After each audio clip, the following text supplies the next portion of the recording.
अलिबागच्या नागावमध्ये बिबट्याची दहशत पाहायला मिळते। बिबट्यामुळे नागावमधील सर्व शाळा आज बंद राहतील। बिबट्याला पकडण्यासाठी वनविभाग पोलिसांचे प्रयत्न सुरू आहेत। आतापर्यंत बिबट्याचा 5 जणांवर हल्ला। नागरिकांनी शक्यतो घराबाहेर पडू नका, एकटे फिरू नका असं आवाहन ग्रामपंचायतनं केलंय। मंगळवारी सकाळपासून नागावमध्ये भरवस्तीत बिबट्या शिरला। त्याने जवळपास 5 जणांवर हल्ला केला। वनविभाग, बचाव पथकं आणि पोलिसांनी दिवसभर बिबट्याला पकडण्याचा प्रयत्न केलाय, परंतु अद्यापही बिबट्याला जेरबंद करण्यात यश आलेलं नाही।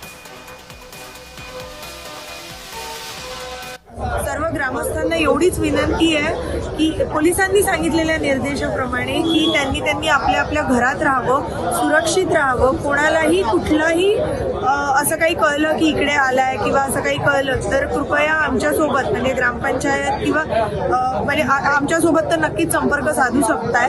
तर सगळ्यांना विनंती एवढीच राहील की लहान मुलं आणि महिला यांनी विशेषतः काळजी घ्यायची आहे। कोणी फिरताना एकटं दुकटं फिरू नका। सगळ्यांनी म्हणजे जर बाहेर गरजेचं असेल तरच बाहेर पडा।